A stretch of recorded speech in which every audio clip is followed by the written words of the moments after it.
Every baby girl is capable of breathing life into the plastic expressions of a doll. That's what this mother believes in. What a tumultuous life she had. When she remembered her childhood bedroom, the image that came to her mind was the walls lined with baby dolls and their little homemade beds made from blankets, napkins, and dish towels. Every birthday she would ask for a baby doll. Every Christmas, she hoped a baby doll would be sleeping under the tree, waiting for her to be its mommy. When she thought about what she wanted to be when she grew up, the only thing that remained constant through every age and every phase of her life was that she wanted to be a mom. A disaster struck when she was just 14 years old. A catastrophe crashed on her. The doctor said she had endometriosis. It ran in her family. The moment she came to know, she knew what was in store for her. She knew that the one thing that she had always wanted may not happen. On every Mother's Day after that, the heavy feeling in her stomach that she carried with her tortured her all day. She remembered going to church on Mother's Day, where the little children would sing the sweetest little off-key songs, waving out to their moms.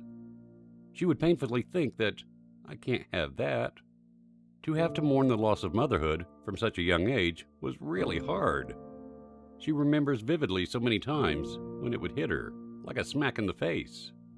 She would tell her close friends about it, with tears in her eyes, to which they would casually reply, "It's not a big deal. There's always adoption." Adoption became a source of hope for her from such a young age. She suddenly felt that maybe it was a possibility for her to have what she had always wanted, a family.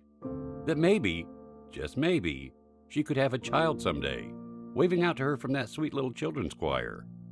When she met her husband, and when they started dating seriously, she was so scared to tell him that she wouldn't be able to carry their children. She felt like a total loser, and was worried that it may scare him away.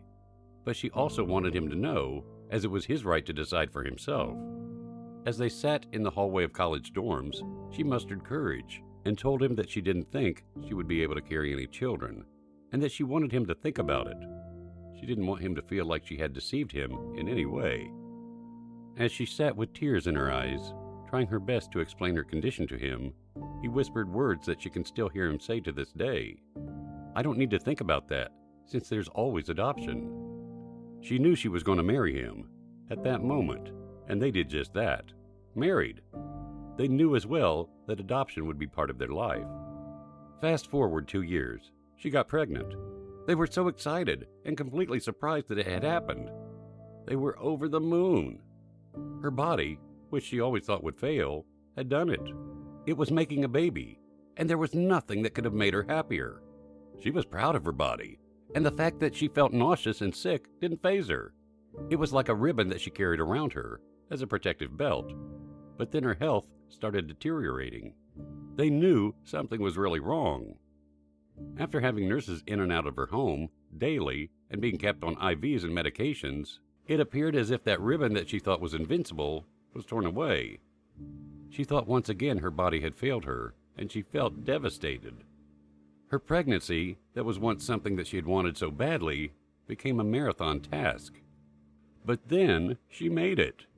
Yes, she got a sweet little boy from that pregnancy, which was an absolute miracle. It was something that she wouldn't trade for the world. At the same time, she knew that she wouldn't be able to do it again. Her body wouldn't make it, and she felt devastated once again. But then, it was as if all puzzle pieces were put together. Adoption. She knew it would be part of her story, and here it was professing itself again.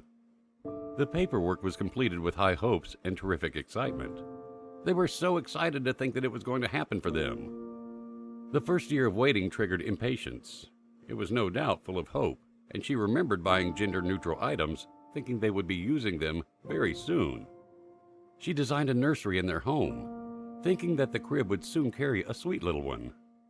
However, they waited and waited. She saw other families being chosen before them and felt so very inferior. Why didn't they choose them? What did they have that they didn't?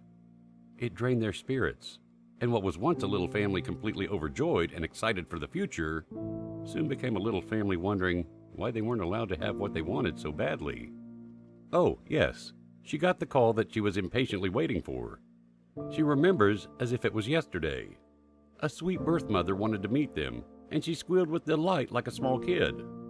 They matched his birth mother at 10 weeks and were able to get to know her and watch her grow and progress in her life before the birth of their sweet little boy. When she thinks back on their adoption, the thought that always comes in her mind is that this sweet little boy was supposed to be part of their family, and he was supposed to join them at this exact time. This is the time for the sweet little angel to enter their family. He's a miracle. He will always remind her, never give up hope. This proud and happy mother has a message for all. Adoption will beat you down.